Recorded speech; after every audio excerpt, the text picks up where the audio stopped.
좀 더 지혜로운 눈으로 하나님 앞에 가까이 나아가야 될 것 같아요. 그럼 우리는 가지고 있는 그 지식을 가지고 내가 가지고 있는 지식과 내가 가지고 있는 감성 그런 걸 가지고 성경을 읽고 성경을 이해하고 그 성경을 하나님의 그 말씀을 율법의 말씀을 내 옷처럼 내게 맞게끔 내 감성에 맞게끔 내 어떤 스타일에 맞게끔 내 탐욕에 맞게끔 바꿔 입는 것이 오늘날 그리스도인들의 모습이 아닌가. 근데 오늘날 그리스도인 모습들뿐만 아니라 성경 시대도 그랬던 것 같아요. 그래서 될 수 있는 한 우리는 하나님의 말씀을 대할 때에 나의 감성, 나의 생각 다 벗어버리고 초월적인 세계계 속에 계시는 그 하나님의 뜻이 무엇인지 나와 다른 영적인 그 세계 속에 계신 하나님께서 우리에게 어떻게 이런 말씀들을 하시는지 우리가 그런 것들을 우선적으로 봐야 된다 그랬습니다. 자, 마태복음 5장 40절 42절이라 그랬는데 네, 42절 시작.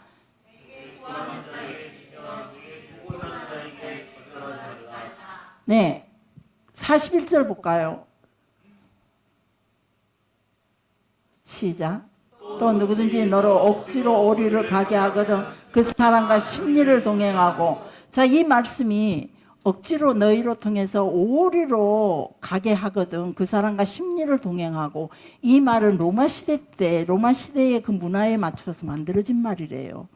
우리는 이 성경을 오랫동안 읽으면서 마치 우리 시대의 우리 어떤 과거의 속담처럼 어쩌면 그렇게 우리가 느낄 수도 있는데, 이 말씀은 로마 시대 때 이 말은 만일 군인이 내게 자기 짐꾸러미를 너한테 주면서 1.5kg를 옮기라고 강요한다면 1.5kg를 강요한다면 그 2배인 3kg를 옮겨주어라 라는 그 로마의 그 정복전쟁을 배경으로 만들어진 말이래요. 그래서 이런 말씀들을 우리가 볼 때 우리가 어떤 그 유대 사상 속에 들어져 있는 어떤 속담이나 어떤 그 또 율법 속에서 파생된 어떤 말들이 아니고 로마 시대 때 만들어진 정복전쟁 때 만들어진 하나의 문화처럼 만들어진 속담처럼 만들어진 말이라는 거. 그래서 이걸 예수님께서 사용하셨다는 거죠. 그 시대에 맞게끔 그 시대 속에서만 이해할 수 있는 말들이라는 거예요. 우리 시대 때 만들어지는 말이 아니라 그 시대 속에 그 문화 속에서 만들어진. 그래서 성경이라는 것은 제가 늘 여러분들한테 요구했듯이 성경은 첫 번째 하나님의 마음이 어떤 건지 하나님의 뜻이 무엇인지 그것을 먼저 우리가 초점을 둬야 되고, 그것을 알기 위해서는 우리가 수없는 기도로 통해 영성으로 통해 성령의 감화 감동으로 통하여 그 하나님의 뜻을 깨달아 알아야 된다라고 말씀을 드렸고, 두 번째는 그 시대의 문화로 돌아가야 된다 그랬습니다. 그 시대의 정치적인 배경, 문화적인 배경, 그 시대에 그 사람들의 삶을 고대 시대에 중세 시대에 살았던 그 사람들의 어떤 그런 배경들을 알아야만 이 말의 뜻에 대해서 우리가 조금 더 확연하게 알 수가 있고, 이 말씀을 하신 이유에 대해서 우리가 조금 더 가까이 갈 수 있다는 겁니다. 그래서 이 모든 성경을 우리나라 감성 가지고 그리고 우리나라 바로 2000년이 넘은 이 시대 속에서 지금 현재 이 시대에 가지고 있는 어떤 문화를 가지고 성경을 이해하기에는 우리가 너무나 부족하다는 겁니다. 바리새인들 그 시대 예수님 시대 때 종교 지도자들이 전부 다 바로 이런 우를 범했던 거죠. 하나님의 말씀은 변함이 없습니다. 그래서 그 1.1핵이라도 이게 하나님의 말씀은 변함이 없다 그랬습니다. 하나님의 말씀에 흔들리는 그림자도 없다 그랬습니다. 하나님께서 한번 약속하신 것은 반드시 이루신다고 했습니다. 받지 못하는 것은 내가 다른 길을 가고 있기 때문에, 하나님께서 우리에게 주시고자 했던 약속은 반드시 하나님이 벌써 이루어놓고 계신다는 겁니다. 다니엘서에 보면 내가 작정할 그때에 내가 들었고, 내가 기도를 시작할 그때에 내가 천사를 보내서 너희에게 심부름고도 응답을 보냈다라고 말해주고 있습니다. 그러듯이 하나님께서는 지금 여러분들이 구하는 것들을 하나님께서 지금 여러분들이 소망하는 것들을 이미 이뤄놓으시고 들으시고 작정한 그때부터 생각하는 그때부터 하나님을 이루시고 기다리고 계시는 거예요. 여러분이 하나님께서 제시하는 준비해 놓은 그 길을 찾아가기만 한다면 그 길에는 반드시 있다는 거예요. 근데 우리는 예를 들자면 하나님께서 우리가 요구해 놨던 걸 강주에다가 준비해 놓으셨는데 우리는 우리 고집대로 서울을 가고 싶은 거예요.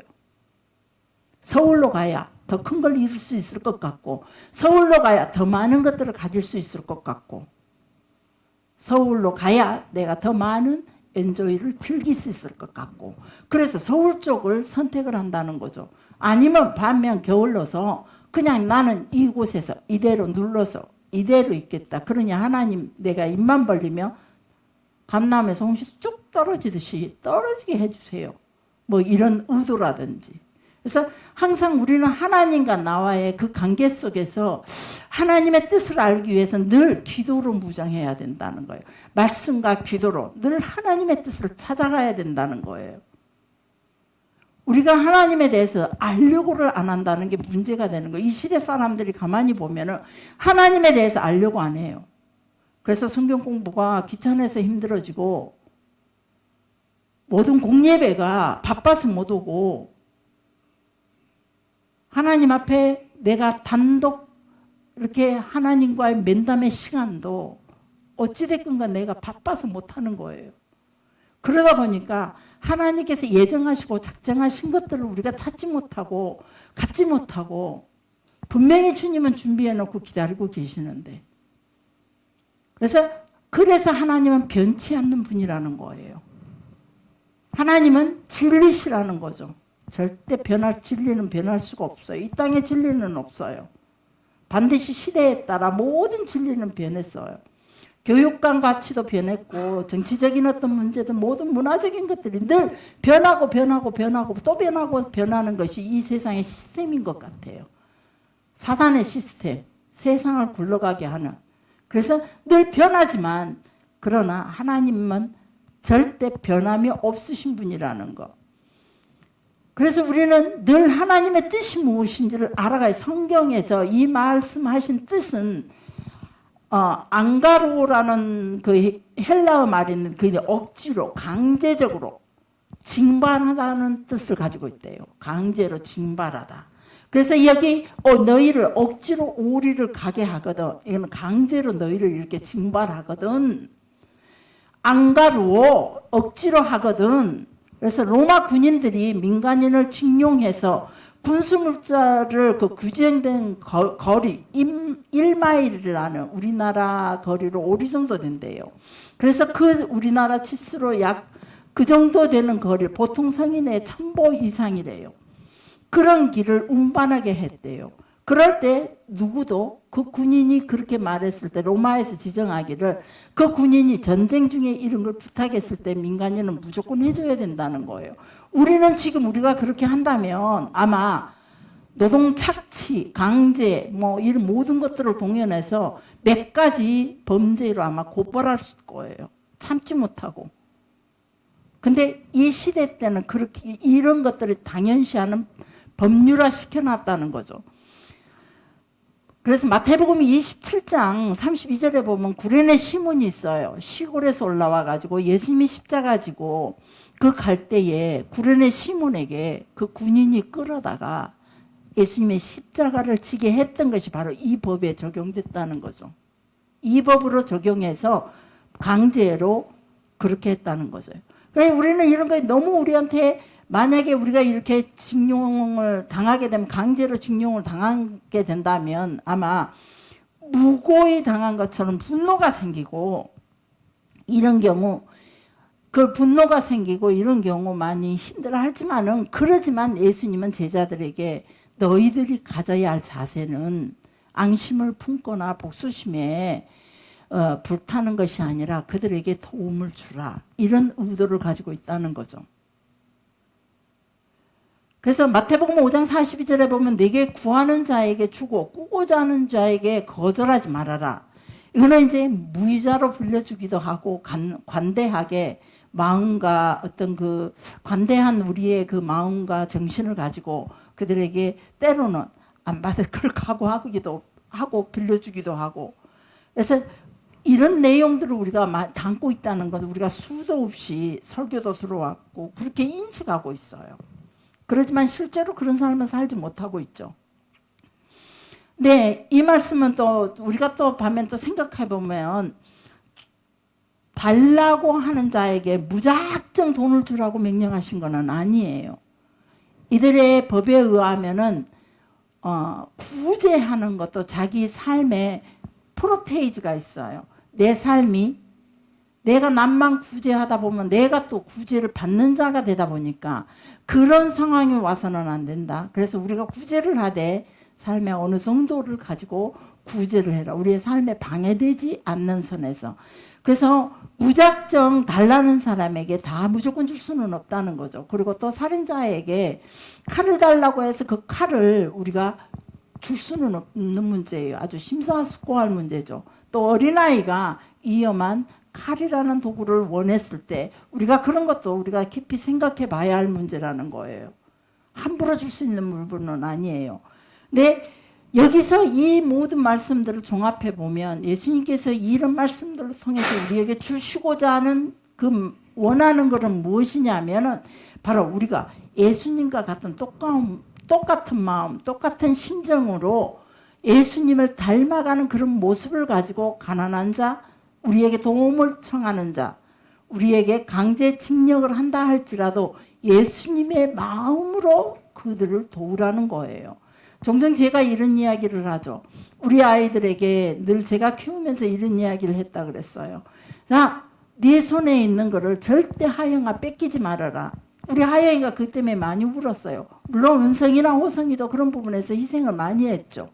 따진다면 희생을 많이 했죠. 그러나 그걸 가지고 희생이라고 생각하지 말아라 그랬어요. 네 것을 절대 뺏기지 말아라. 그러나 네 것을 네가 강제로 뺏길 수밖에 없다면 그냥 웃으면서 줘라.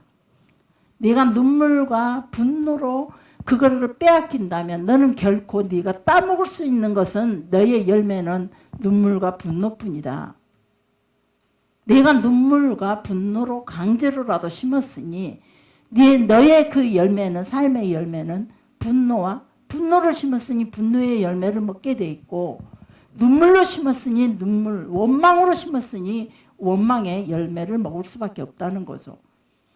그래서 이왕 주는 거 내가 심는다라고 헤헤 웃으면서 기쁨으로 심어라. 그럴 때 네가 네 삶 속에서 얻을 수 있는 것은 기쁨이라는 겁니다. 감사를 해라. 하나님 내가 억지로라도 이렇게 심게 하시니 내가 내 것을 지키지는 못하지만 억지로라도 심게 하시니 감사합니다 했을 때에 그 그거는 감사의 열매이기 때문에. 그러나 그러기 전에 교회 안에서는 들어오는 사람이 하영아 네가 양보하는 걸로 인해서 그가 하나님을 그렇게 기억할 수 있다면 그 친구가 그 어린아이가 그것을 기억할 수 있다면 네가 그것을 선택해라. 그게 가장 아름다운 것이다. 세훈이가 하영이 걸 뭔가 뺏고자 한다면 세훈이가 그것을 빼앗음으로 인해 그걸 자기가 가짐으로 인해서 만족감을 얻고 기쁨을 얻을 수 있다면 그것으로 통해 하나님을 우리가 알려주는 도구로 삼자라는 것이죠. 이것이 바로 예수님의 마음이고 이것이 예수님의 생각이 아닐까, 예수님의 뜻이 아닐까, 우리가 예수님을 닮아가는 모습이 아닐까. 예배의 모든 주 목적이 우리가 하나님 앞에 제사를 구약시대 때 제사 드렸던 모든 목적이 뭔 줄 아세요? 자, 신약성경 때 우리가 여러분들과 같이 말씀을 공부하면서 얘기했죠. 예수님께서 병자를 고치신 이유가 뭐라 그랬죠? 그가 하나님을 만날 수 있는 길을 제시해주는 그 길을 마련해주는 거예요. 자, 용서라는 것도 마찬가지예요. 용서라는 것은 무엇이냐? 그가 하나님을 만날 수 있도록 해주는 게 용서예요. 그러나 용서를 내 원한이 너무 깊어서 용서하지 않는다면 결코 그는 용서를 받지 못했기 때문에 하나님을 만날 수 없다는 거죠. 그래서 우리가 용서라는 것은 그가 하나님을 만날 수 있도록 하기 위해서 우리가 용서를 해주는 거예요. 모든 제사의 기본이 하나님 앞에 나아가기 위한 것이에요.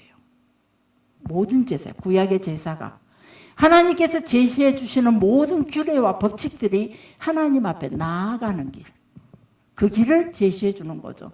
우리가 신앙생활하는 목적도 마찬가지예요. 내가 친구를 마음의 수양을 쌓기 위해서 교회를 나오는 것이 아니고, 교회 안에서의 이 공동체 생활이 즐겁고 편해서 교회 나오는 것이 아니고, 구제와 봉사를 위해서 교회 나오는 것이 아니에요. 오직 하나님 앞에 나아가고자 하는, 그게 우리의 첫 번째 의도라는 거죠. 그래서 하나님 앞에 예배로 통해서 우리가 하나님 앞에 나아가는 겁니다. 구제로 통해서 하나님 앞에 나올 수 있도록 돕는 게 구제고, 용서가 하나님 앞에 나올 수 있도록 돕는 게 용서예요. 제사가 희생 제물들이 다 하나님 앞에 나올 수 있도록 제시하는 거라는 거예요. 예수님의 죽으심도 마찬가지예요. 히브리서에 이렇게 말씀해 주고 있어요. 예수님께서 십자가의 죽으심으로 인하여 휘장이 찢어지고, 휘장은 하나님 앞에 아무나 나갈 수가 없었어요. 하나님의 임재에 계시는 그 법궤 속죄소 앞에 누구도 쉽게 아무나 갈 수 없는 그 길을 예수님께서 십자가의 죽으심으로 인하여 하나님 앞으로 나아가는 길, 단번에 하나님 앞으로 갈 수 있는 길이 열렸다라고 말해주고 있어요. 그래서 예수님의 십자가의 죽으심은 우리 이 세상 모든 만민들이 하나님 앞에 단번에 나아갈 수 있는 길을 제시해 준 거예요. 예수님으로 통해. 그래서 우리의 모든 삶은 바로 모두가 하나님 앞에 쉽게 나올 수 있도록, 하나님 앞에 죄인된 마음으로 웅크리고 사는 것이 아니라, 숨어서 사는 것이 아니라, 머뭇거리는 것이 아니라, 다음에 해결된 다음에 나오는 것이 아니라, 우리가 하나님 앞에 나올 수 있도록 돕는 거라는 거죠. 그것이 구제여야 되고, 그것이 섬김이어야 되고, 그것이 용서여야 되고, 그것이 제사여야 되고, 그것이 예배가 돼야 된다는 거예요. 그러면 지금 현재 교회 나오는 사람들 다 하나님 앞에 나왔냐? 우리가 다시 한번 생각해 봐요. 나더러 주여 주여 하는 자마다 다 천국에 가는 것이 아니라 불법을 행하는 자들이라 라고 예수님께서 규명하고 계시는 거예요. 불법을 행하는 자들이라고. 그래서 예수님께서 말씀하시기를 교회에 나온다고 해서 다 하나님 앞에 나오는 것이 아니라 불법을 행하는 자가 있다는 거예요. 하나님을 만나지 못할 자가 있다는 거예요. 예배는 참석하지만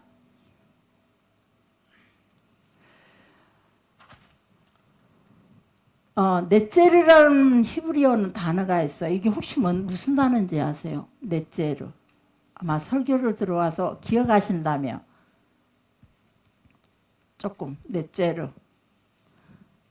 비슷한 언어를 유추해 보세요. 아까 제가 우리 저기 누구야? 여진이가 여기가 마스크가 걸렸나 봐요. 막 이걸 갖고 발로 이렇게 낙노를 하더라고요. 그래서 떨어뜨리지 않았다 변명하는 거예요. 막 이러는 거예요. 그래서 제가 쳐다보고서 야 여진아 왜 그리 낙노를 하냐 그랬더니 임용권자가 사모님 자기 혼자 막 죽겠다고 했더니 사모님 여진이가 그 말 알아들었을까요? 낙노가 뭔 줄 아세요? 장로님 처음 들어봤다네요. 방언 그 방언 아닌 것 같은데 집사님. 이 집사님 이 집사님 너무 무서워.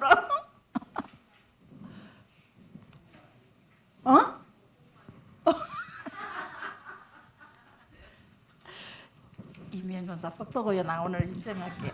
이명건사만 알아들었어. 네?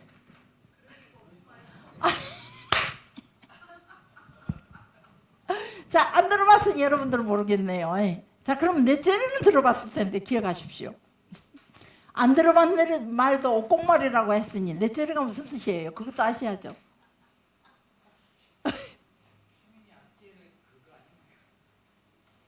아째레.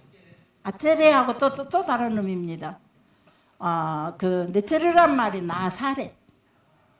아이고 쉬워라. 머릿속에 돌기만 돌았어요. 나사렛이라는 의미입니다. 그래서 자, 예수님의 이름이 뭐죠? 예수님을 늘 히브리인들이 말하기를 나사렛 사람 예수라 그러죠. 나사렛 사람.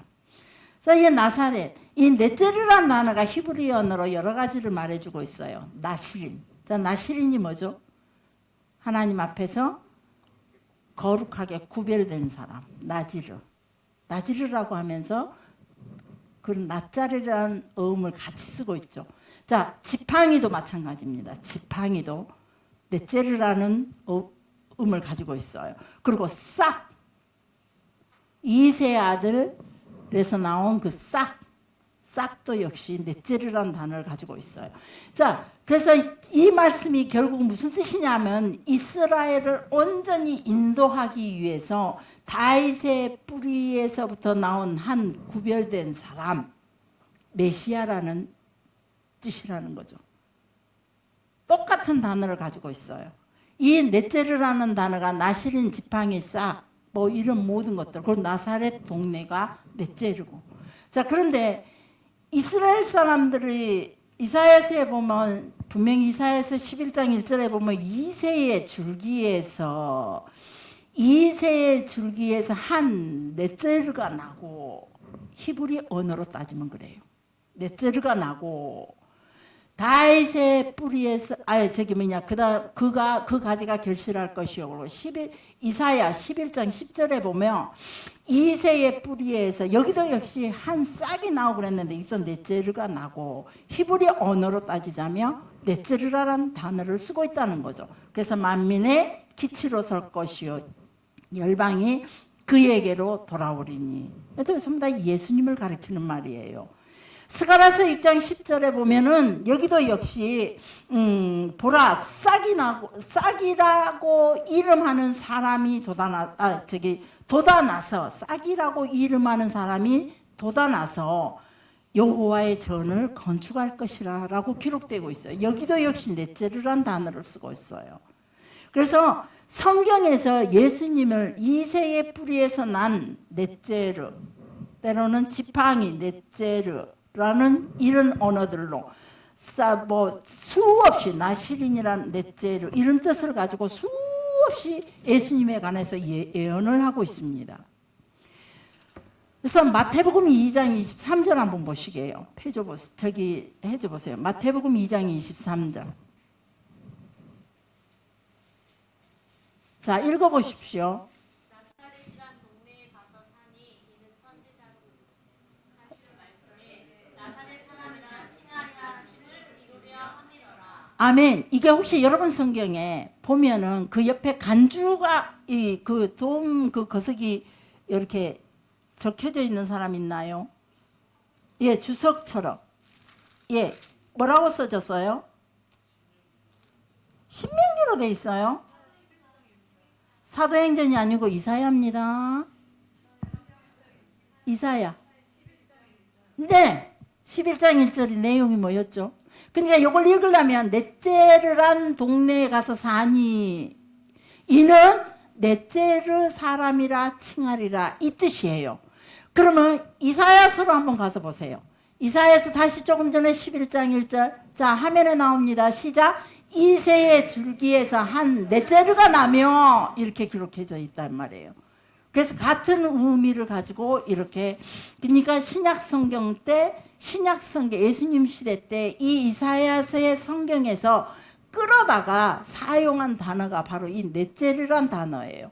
나사렛에서. 그러니까 나사렛에서 예수님께서 넷째르에서가 사셨고 넷째르가 되시고 지팡이가 되시고 한 싹이 되어 넷째르가 되어 뭐 이렇게 계속 읽어주시면 그게 맞다 이 말이에요. 그래서 결국은 하나다 이 말이에요. 예수님을 상징하는 말이라 이 말이에요. 자, 보면은 예수님께서는 원래 예수님의 부모님이 어디 사람이에요? 성경에 보면 유다 베들레헴 사람이에요. 유다 베들레헴. 우리는 전라도 순천 사람이에요. 순천 안에서 저는 연양동 사람이고 순천 연양도 사람. 거기는 유다 베들레헴 사람이에요. 이게 유다 지역, 유다 지파가 살고 있는 지역이에요. 나사렛도. 그래서 나사렛이 아니라 베들레헴이. 그런데 살다가 보니까 어쩌다가 나사렛까지 이사를 갔는지 모르지만 예수님의 아버지와 예수님 엄마의 가정이 나사렛 가서 살고 있었던 거라는 거죠. 나사렛에서 둘이서 만나서 이제 다시 마태복음에 보면은 마태복음에는 안 나고 누가복음 2장 4절에 보면 갈릴리 넷제르에서 호적을 하려고 고향 유대 베들레헴이란 다윗의 동네로 가서 유대 땅에서 태어나게 됩니다. 자, 다윗의 동네라는 것은 무슨 말이냐면 유다 다윗의 자손들이 사는 동네예요. 다윗의 자손들이 사는 동네. 그래서 예수님께서는 태어나시기는 어디냐? 유다 땅에서 태어났어요. 부모들이 살기는 나사렛에서 살았지만 태어나기는 호적, 그때 하나님께서 로마의 황제에게 호적을 하라고 명령을 내리게 하셨고 하필이면 예수님이 해산때이 되어서 예수님을 바로 유다 땅 다윗의 동네로 와 자기 고향 땅 다윗의 동네로 와서 아기 예수님이 거기서 태어났어요. 그리고 마태복음 2장 23절에 보면은 이제 예굽으로 피신을 가게 됩니다. 자기를 죽이려고 하는 사람들 때문에 피신을 갔다가 마태복음 23장에 다시 고향으로 돌아오는데 돌아와서 보니까 아켈라가 왕이 되어 있는데 이 사람이 아버지 헤롯보다도 더 악하고 교활한 사람이었어요. 그러다 보니까 무서워서 이분들이 다시 나사렛이란 동네로 들어가 살게 됩니다. 그래서 예수님께서는 이제 이것 때문에 나사렛 사람이라 칭함을 받게 됩니다. 유다 사람인데도 불구하고 다윗의 자손인데도 불구하고 나사렛에서 잠시 이사가 살았다는 거 그거 가지고 그곳에서 성장했다는 그것 가지고 나사렛이라. 그래서 예수님의 제자 중에 한 사람이 그랬죠. 나사렛에서 무슨 선한 것이나 네, 나다나엘이 이렇게 나사렛에서 선한 것이 나올 수 없다는 거예요. 한 싹이 나올 수 없다는 거예요. 한 지팡이가 넷제르가 나올 수가 없어요. 넷제르에서 넷제르가 나올 수 없다는 거예요. 이게 유대인의 생각이에요. 여러분 깊이 있게 생각해 보셔야 돼요. 이 말을 가지고. 유대 종교 지도자들, 선생들, 랍비들, 서기관들, 이 모든 제사장들은요, 율법에 능통한 사람들이었어요. 근데 그들이 네비임, 선지자들의 글로 통해서 늘 보고 있는 게 바로 이 나사렛이란 넷제르란 단어를 수도 없이 보았어요. 이사야서에 아까 또 우리가 확인했듯이 이 히브리 언어로 넷제르에서 넷제르가 난다는 거, 넷제르라는 이 단어를 수도 없이 보았고 수도 없이 들어왔어요. 근데 막상 그들이 넷제르를 거부했다는 거죠. 귀에 딱지가 생길 정도로 그들은 율법에 심취했었고 그 율법으로 토론도 하고 연구도 하고 가르쳤단 말이에요. 그리고 그 옷을 자기들이 입고 있었어요. 율법의 옷을 입고 살 만큼. 그래서 여기도 율법, 여기도 율법, 여기도 율법, 옷깃에도 율법, 모든 걸 율법을 빗대어서 나가도 율법, 들어와도 율법으로 다 자기네들이 포장을 하고 날마다 친저녁으로 그리고 절기 때마다 그 율법을 가르치고 또 의논하고 이야기하고 토론하고 이런 것들이 그들의 남자들의 삶이었어요. 근데 그들이 넷째로 예수에 관해서 너무 몰랐다는 거죠. 나사렛에서 넷째로 이 단어 그들은요 언어 유의자들이라 그랬죠. 하나의 단어를 가지고 전부 다 자기네들은 하나님과 관계성에서 단어들을 해석하고 단어들을 만들었고 단어들을 연결시켰어요. 그래서 늘 무슨 순간에도 모든 율법들이 기억나야 했고, 어떤 순간에 어떤 상황에서도 율법들을 끄집고 와야 했고, 모든 상황 속에서 율법으로 옷 입고 살던 그들이 넷째라는 이 단어에 너무 무심했다는 거죠. 왜 그랬을까요? 왜 그렇게 몰랐을까요? 여기에서 여러분들은 의문이 들지 않나요? 그들은 틀에 박힌 종교인이라는 거예요. 무슨 틀이냐? 과거의 랍비들 스승으로 통해서 정해놓은 율법의 기준이라는 그 틀에 박혀가지고 그 틀 안에서 신앙을 구수하면서 그 틀 안에서 벗어나지를 못하는 거죠. 우리가 혹 그러지 않나요? 우리가 가지고 있는 사상과 생각, 또 아니면 우리의 민족에 가지고 있던 어떤 가지고 왔었던 우리의 그런 사상들이라든지 어떤 우리 살아왔던 삶의 예절 부분, 이 모든 것들에가 우리의 생각 속에서 딱 고정되어 가지고 하나님을 절대 초월적인 그 하나님을 우리는 절대 바라보지를 못하는 거예요. 우리는 글로 수도 없이 성경을 읽고 수도 없이 하나님의 기적과 이적을 보고 주변에서 그런 간증들을 또 많이 듣고 하나님이 어떤 분이라는 건 내 입으로 내가 별로 경험을 했어도 하지는 않았어도 하나님은 살아계신다라는 것만큼은 여러분들이 확연하게 믿으면서 입으로 그런 얘기를 하고 있지만 바로 이 시대 예수님 시대 유대 지도자들처럼 영적인 지도자예요. 종교적인 지도자들처럼 우리가 바로 우리의 가지고 있는 기본적인 그 틀 안에 있지는 않은 건지, 이들이 가지고 있는 이 틀이 과거의 스승들이 만들어 놓는, 과거의 조상들이 만들어 놓는 그 율법이라는 기존의 그 틀에서 가지고 있는 지식에 근거하여, 깨달지 못하는 그 지식에 근거하여 그들은 신앙의 옷을 입고 있었다는 거예요. 기록된 그들의 율법에서 선조들이 정해놓은 신앙의 규칙에서 자기가 알고 있는 그걸 지식으로 받아들이고 그 지식을 마치 지혜인 것처럼 내세우고 산 것이 그때 당시 지혜자들이요, 그때 당시 종교 지도자들이라는 거죠. 자기의 지식을 지혜로 알고 있는 거예요. 여러분, 우리가 종종 그러죠. 이 말씀을 보면서 우리 장로님은 저 정수기를 고치면서 지혜로 고치나요? 지식으로 고치나요? 지식으로 고치죠. 우리가 사업을 할 때도 사람과의 관계 속에 가만히 여러분 생각해 보세요. 여러분, 지혜로 사람을 대하나요? 지식으로 대하나요? 우리가 살아온 내가 알고 있는 모든 지식을 총동원하고 내가 경험했던 모든 것들을 총동원하는 것은 지혜가 아니고 지식이에요. 내가 알고 있는 거. 지혜라는 것은 새로운 세계 속에서 우리가 하나님의 뜻으로 풀어가는 게 지혜라 그랬어요. 그게 풀어가는, 어떤 문제를 풀어가는 것이 지혜예요.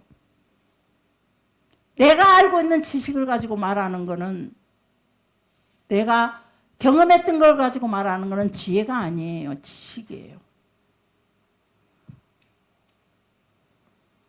그를 통해 나사렛 넷째라는 이 단어를 수도 없이 읽었지만 그들의 지혜는, 그들이 가지고 있는 율법의 지혜는 바로 하나님의 그 뜻을 읽지도 못했고 선지자들의 글도 이해를 하지 못한 거예요. 자기들의 문화로, 자기들이 가지고 있는 신앙으로 기록했음에도 불구하고 그들은 하나님의 생각을 제대로 알지도 못했고 하나님의 뜻을 제대로 알지도 못했고 예수가 누군지, 바로 그 하나님, 내가 믿고 있는 그 하나님이 육신의 옷을 입고 성육신에서 이 땅에 오셔서 나를 살리고자 오셨음에도 불구하고, 그리고 그것이 갑자기 어느 날 일어난 일이 아니라 수없이 창세기부터 예언되었던 그 일들을 이제 하나님께서 이루시는 그 작업에 다들 불신하고 오히려 그 예수님을 배척하고 그 예수님을 조롱하고 핍박하며 결국은 그 예수를 죽여버렸어요. 그것이 유대 민족들의 하나님의 백성들의 모습이고 종교 지도자들의 모습이에요. 백성들을 가르치는 스승의 모습. 자, 우리는요.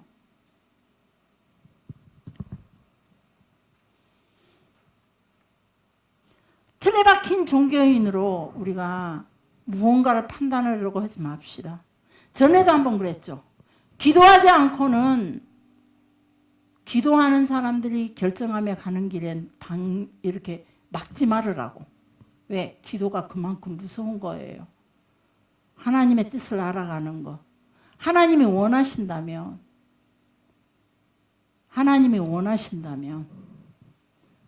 그 하나님이 원하시는 것은 우리의 상식과 우리가 가지고 있는 애정과 우리가 가지고 있는 지식과 전혀 다른 세계를 요구하실 때가 있거든요.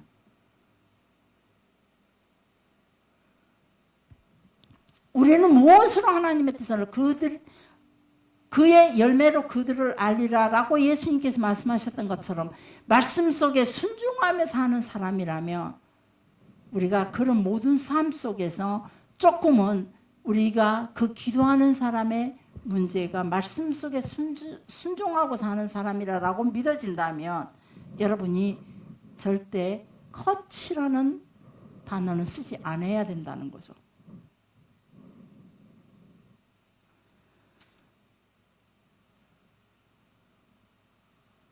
그들은 늘 본인들이 지혜자라고 말했어요. 그들의 지혜는 어디서 왔을까라고 생각해 봤어요. 지혜자들의 글, 지혜자들의 모든 게 다 지혜자들의 지혜를 많이 말하고 있어요. 그들의 지혜가 어디 왔을까? 어디서 왔을까? 결국은 그들의 지혜는요, 기록된 율법서에 있는 선조들이 정해놓은 신앙의 규칙이라고 말씀드렸어요. 여러분, 우리도 마찬가지라는 거죠. 이런 부분에서 우를 범하지는 않아야겠다. 그 지식에 갇혀 있으면서 그것을 지혜라고 말하고 그것을 가지고 다른 사람들과 함께 같이 얽혀 들어간다는 겁니다. 그건 지혜가 아니라 지식이라는 겁니다. 결국은 알고 있던 지식을 그들이 지켜나가고 마치 그 지식을 이 뭉텅이처럼 딱 껴안고 예언인 것처럼 그들이 알고 있었지만, 예언이라고 하나님의 말씀을 알고 있었지만 결국은 그것을 펼쳐보지 못하고 하나님의 뜻을, 하나님의 계획을, 하나님의 약속했던 것들을 전혀 받지 못하고 있다는 거죠. 예언되었던 그 말씀들을 가지고 조금만 더 하나님 앞에 기도하고 조금만 더 하나님을 알기를 원하고 조금만 더 묵상만 했어도 넷째를 했었던 그 말뜻을 언어의 유의에 살아왔던 그들이 왜 몰랐을까? 알았을 텐데. 무슨 말이냐면 하나님에 대해서 알려고 하지 않았고 가지고 있는 규례와 예전 속에서 꽉 갇혀서 그걸 가지고 사람들을 평가했고 그것이 마치 지혜인 것처럼 하나님의 뜻인 것처럼 못 박아놓고 그 안에 가둬놓고 살았다는 거죠. 본인 자신도 가둘 뿐 아니라 모든 사람들을. 하나님은 그렇게 단순하게 우리가 인간들을 결정해 놓은 어떤 규칙 안에서 계시는 분이 절대 아니에요. 우리의 생각보다 더 깊고 우리의 시야보다 더 넓고 우리가 예측하지 못했던 초월적인 세계에서 창세부터 개업 마지막 그 종말의 시간까지를 깨뜨려 보시면서 세계 만민들과 세계 움직이는 모든 천재와 천지를 다 구분해서 하나님의 뜻을 이루가기에 지금도 하나님은 그 모든 것들을 운영하고 섭리하시면서 이끌어가고 계신다는 거예요. 그래서 호세아서에 이렇게 말해주고 있어요. 여호와를 알자. 힘써 여호와를 알자. 호세아서의 5장에 보면 뭐라고 하냐. 너희가 음란한 마음이 그 마음에 있기 때문에 여호와를 알지 못한다. 음란이라는 것은 남녀의 음란만 따지는 게 아니에요. 우선 세상에 무언가를 우리 마음속에 하나님보다 더 소중히 여기는 것이 있기 때문에 그것을 하나님은 없느니라라고도 표현하고 있어요. 성경 속에서는. 그래서 그런 없나는 마음들이 우리 속에 가득했기 때문에 땅의 것이 욕심이 있고 땅에 우리의 엔조이가 더 우리의 마음을 이끌고 땅의 문화들이 우리를 더 즐겁게 해주고 있고 땅의 물질이 우리를 더 풍성하게 해주고 있기 때문에 우리가 하나님을 절대 알지 못한다는 거예요. 하나님에 대해 관심이 없기 때문에. 그리고 7장 9절에 보면 호세아 7장 9절에 이방인의 힘이 너희를 삼켰기 때문에 너희가 여호와 하나님을 알지 못한다라고 말해요. 이방인의 힘은 무엇인가요? 믿지 않는 저들의 세계는 세상이에요. 세상으로 표현됐고 그 세상의 주인은 사단이에요. 결국은 사단이 이 세상 가운데 둔 법칙과 규례들을 인간의 탐욕으로 통해 이끌어가는 이 세상의 모든 문화들이 우리와 우리의 자녀를 삼켰기 때문에 우리가 하나님을 알지 못하는 거예요. 끔찍한 말씀인 거예요. 나를 덮고 있는 게 세상이라는 거죠. 내 자녀들을 지금 끌어가는 게 세상이라는 거죠. 그래서 하나님을 알지를 못해요.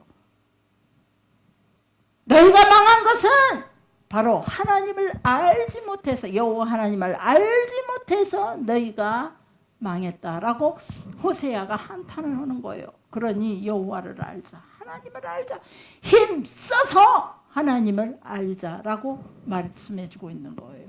이 말씀이 오늘도 여러분과 나에게 하나님께서 이 말씀을 갖고 두드리신다는 거죠. 시대가 변하고 또 때로는 사람들의 지성과 인성이 그 시대 문화 속에서 그리고 그 사람들의 감성 속에서 늘 변하고 있어요. 지금 이 시대에 이 세대 사람들의 그 감성과 지성 그런 것들 이 시대의 문화 속에서 복음의 메시지가 우리와 우리의 자녀들에게 전달되고 우리 교인들과 세상 사람들에게 전달되어야 되는데 이미 세상의 것이 덮었기 때문에 이방인들이 좋아하는 것들로 그들도 덮어버렸기 때문에 이방인들이 원하는 것들로 그들도 원하기 때문에 이미 덮여져서 우리가 그들과 영적인 싸움을 해야 돼요. 쉬운 일이 아니잖아요. 우리의 자녀를 케어한다는 게.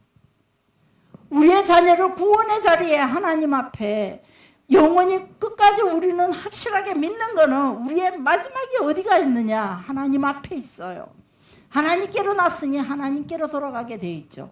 마지막 심판의 자리가 하나님 앞인데 그 마지막 심판대의 자리에 섰을 때 서야 되는 게 나와 우리의 자녀, 나와 여러분들 모두가 그 자리에 서야 되는데 이걸 우리는 전혀 준비치 못하고 어느 날 갑자기 정말의 시대가 오고 어느 날 갑자기 죽음이라는 것이 나와 우리 모두에게 닥치게 됐을 때에 우리는 결코 하나님을 알지 못하기에 그 결과는 우리는 알고 있음에도 불구하고 이걸 알고 있음에도 불구하고 저 영원한 천국을 바라보고 믿고 가면서도 불구하고 그것을 깨달지 못하고 그대로 세우지 못하고 가고 있지는 않은지 특히 마지막 세대일수록 복음이 전달된다는 게 더 어려워집니다. 지금 마지막 시대에 가까워 왔습니다. 지금이 때라는 거죠. 시대에 따라 감정에 따라 복음이 변한다면 그것은 진리가 아니에요. 변치 않는 그 진리로 변질된 우리의 삶에 진리를 기준으로 세울 줄 알아야 돼요. 바로 하나님을 우리의 기준으로 세울 줄 알아야 돼요. 나의 삶의 기준, 내 감성 속의 기준도 하나님으로 세워놔야 돼요. 그래야 내 감정이 분노와 의심으로 투정과 불평으로 쉽게 흔들리지 않는 거예요. 우리가 하나님 기준이 되어 있지 못하기 때문에 분노가 쉽고 불평이 쉽고 실망, 낭망이 쉬운 거예요. 하나님 기준으로 세우지 않으면 우리 삶 속에서 이 세대의 이 문화 속에서 우리에게 이 하나님의 그 진리가 우리에게 기준이 서 있어야 돼요. 문화를 바라보면서 문화를 다 멀리하라는 게 아니에요. 이 세상을 떠나라는 게 아니에요. 세상 속에서 우리가 살 때 우리의 삶으로 통해서 하나님을 기준 세운 것을 보여주면서 그 기준이 어떤 건지 보여주면서 사는 것이 우리 하나님의 사람들이에요. 그럴 때에 하나님께서 나에게 약속하신 걸 하나님이 우리가 몇 걸음만 가면 그냥 준비해 놓고 기다린다는 거죠. 우리는 근데 그런 것들을 쉽게 하나님 기준의 모든 것들을 세우지를 못하기 때문에 우리가 놓치는 게 하나님이 주시는 것들을 놓치는 게 너무 많다는 거예요. 매 순간마다 우리는 두려움으로 이 말씀을 기억해야 돼요. 넷째로, 그는 넷째르에서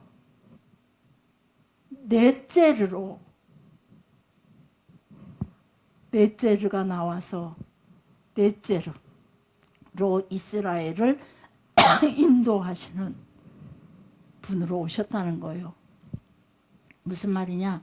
그는 넷째르에서 나사렛에서 넷째르 나시린으로 다윗의 뿌리에서 한 쌍 넷째르로 싹으로 나와서 다윗의 집안에서 다윗의 혈족에서 한 싹으로 넷째르로 나와서 이스라엘의 넷째르 지팡이가 되어서 그 시대 속에 그들의 종교 지도자들에게 백성을 인도하는 스승들과 맞서서 영적 전쟁을 일으킨 거죠. 진리에 바로 서라고. 너희들의 가진 진리가 잘못됐다고. 하나님을 알으라고. 더 깊이 하나님을 알으라고. 안식일의 주인은 하나님이지만 그 안식일이 존재하는 이유는 하나님 앞에 서기 위함이라고.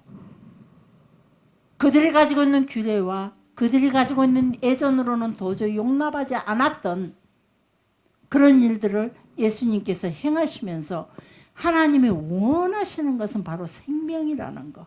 생명을 구원하는 것이라는 것. 그 생명으로 통해 하나님 앞에 서게 하기 위함이라는 것. 한 영혼이라도 지옥으로 떨어지는 걸 원치 아니하시고 한 영혼이라도 사단에게 얽매여 사단의 종으로 살아가는 걸 원치 아니하셨기에 당신의 몸을 그냥 넷째르로 오셔서 던지시고 그 넷째르로 오신 그 구속사를 그분이 이루셨다는 거예요. 하나님을 알아야 됩니다. 규례와 계명과 유전 그리고 우리가 가지고 있는 상식선에 자꾸 여러분 자신을 하나님 앞에서 묶지 마시기 바랍니다. 하나님이 뭘 더 기뻐하시겠는가? 초월적인 세계에 계신 그 하나님, 영원부터 영원까지 계시는 하나님, 무소부재의 하나님, 아니 계신 곳이 없는 모든 거 못할 것이 없으신 능력의 그 하나님. 여러분은 넷째를 아십니까? 여러분 넷째를 영접하셨습니까? 여러분들은 그 넷째를 따르고 계십니까? 모든 제사의 목적이, 모든 예배의 목적이, 우리의 전도하는 모든 목적이 성김과 또 구제가 용서하는 것들의 목적이 바로 예수님처럼 넷째르처럼 영혼을 하나님 앞에 세우기 위함이라는 겁니다. 하나님에 대해서 조금 더 깊이 알도록 합시다. 듣고 지식으로 끝나는 게 아니라 내가 하나님 앞에 지혜를 얻어 그 하나님으로 통해 그 지혜를 가지고 하나님 앞에 설 때에 우리는 넷째르로 오신 예수님을 보지 못하는 일은 없을 것입니다. 우리가 그 하나님을 알려고 생각하지 않고 그저 이렇게 예배 생활에 묶여 예배만 드리는 걸로 마치고 있고 성김과 봉사로만 마치고 있다면 우리는 여전히 예수님을 오늘 시간에도 놓칠 수 있다는 겁니다. 그래서 똑같이 유대 종교 지도자들처럼 똑같은 실수와 똑같은 우를 범할 수 있다는 겁니다. 우리 하나님에 대해서 더 깊이 알아갑시다.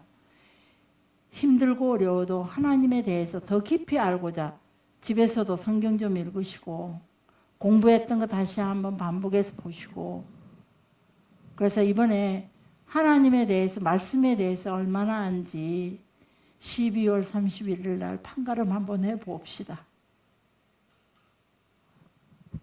여기 설마 여기 계신 분들만큼 점수가 그래도 거짓비슷해야 되지 않겠습니까? 다 똑같은 기로 똑같은 시간에 다 듣고 있었으니, 자, 하나님을 대해서 알아갑시다. 옆에 사람들한테 다시 한번 여러분들이 교훈적인 언어로, 자, 옆에 분들에게 조언을 해주시기 바랍니다. 요구를 합시다. 힘써서 합시다. 하나님을 합시다. 힘써서 하나님을 알아갑시다.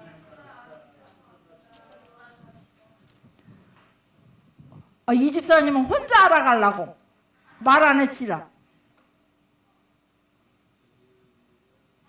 눈빛으로만 눈빛으로만 정확. 자, 하나님 앞에 우리 자녀들에게 하나님을 알려줍시다. 우리가 잘 살았냐 이게보다 하나님과 동행했냐. 자, 입에 방학이면 곧 돌아옵니다. 근데 잘 먹고 잘 살았냐 그 염려하지 마시고, 그들은요 잘 먹고 잘 살아요. 다 그냥 커피숍 가봐요. 젊은 것들 진짜.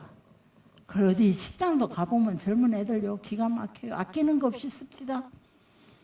놀러 관광지라든지 어디 노는 장소에, 축제 장소에 가보세요. 아이들 엄청납니다. 자, 잘 먹고 잘 사냐는 여러분이 안 물어도 다 잘 먹고 잘 살아요. 안 믿기세요? 다 잘 먹고 잘 살아요. 그러니까 그런 거 묻지 마세요. 그냥 좀 적당히 좀 덜 먹고 덜 삽시다. 자, 그런데 하나님과 동행하는 삶이 되었냐? 하나님을 알아가는 하나님을 알아가는 시간이었냐? 하나님을 얼마나 더 알고 있느냐? 하나님과 얼마나 동행했느냐? 이런 질문들이 아이들에게 여러분이 늘 하나님 해주신다면 그 아이들이 하나님에 대해서 조금 더 생각해보고, 예, 우리 전에 교회 유튜브를 들으면은 용돈을 더 보내준다든지, 그것도 여전히 한번 시행 계속 하시기 바랍니다. 그래서 우리가 자꾸 하나님을 알아갈 수 있도록 우리가 자꾸 유도를 시켜주게 해요. 그것이 왜 그러냐? 하나님 앞에 그 아이들이 설 수 있도록 돕는 길은 우리 부모님들이 해야 돼요. 이미 교회에서는 그 자녀들을 세운다는 게 쉽지가 않아요. 부모가 방해가 많이 돼요. 그러니까 교회에서 자녀들을 세워나가기가 부모가 최고의 적이래요. 요즘 세상에 목사님들이 모이면 다 그래 하는 소리예요. 교회에서 자녀들을 교회에서 신앙으로 교육시키기에 가장 적이 세상도 아니에요. 부모래요. 목사님들은 하나같이 다 그렇게 말씀하셔요. 내 자식에게 왜 저렇게 말하는지, 왜 상처를 주는지, 왜 저렇게 강압적인지, 달래면 될 걸 달래서 되던가요? 안 돼요. 오직 그 아이들에게 진리를 심어주는 길밖에 없습니다. 오직 그 아이들에게 하나님을 찾고, 우리 여기다가 말씀으로 딱 채워버리고 여기다가 채우고, 나가도 들어가도 문설주에 인방에 딱 채워놓고, 화장실에도 하나님의 말씀으로 채워놓고, 그 말씀으로 아이들이 늘 보고 읽고 할 수 있도록, 그래서 그 말씀이 살아서 우리 아이들 속에서 살아서 생명력이 있어서 그 말씀이 아이들을 이끌어갈 수 있도록 우리가 그걸 자꾸 돕기예요. 한 번 주고 나면은 다시는 돌아보지 않으면 그 씨앗은 죽습니다. 날마다 씨를 뿌리고, 날마다 물을 주고, 날마다 관심을 갖고 주인의 발자국 소리를 듣는 호박이 훨씬 더 잘 크더라고요. 주인의 발자국을 듣는 고추가 훨씬 더 많이 열립니다. 더 건강하고 벌레도 적고. 바로 우리 아이들 속에도 엄마 아빠의 그 사랑이 오직 하나님의 말씀을 기준으로 합시다. 오직 하나님의 진리를 기준으로 세우도록 우리가 정신을 차리고, 내가 먼저 하나님을 알고 삶의 기준을 하나님께 두고 그리고 내 자녀에게도 그 기준을 세워갈 수 있도록. 아멘. 아멘 하는 사람 있어요? 그러나 하나님 보시고 판단하시리라 믿습니다. 기도하겠습니다. 살아계신 아버지 하나님 감사합니다.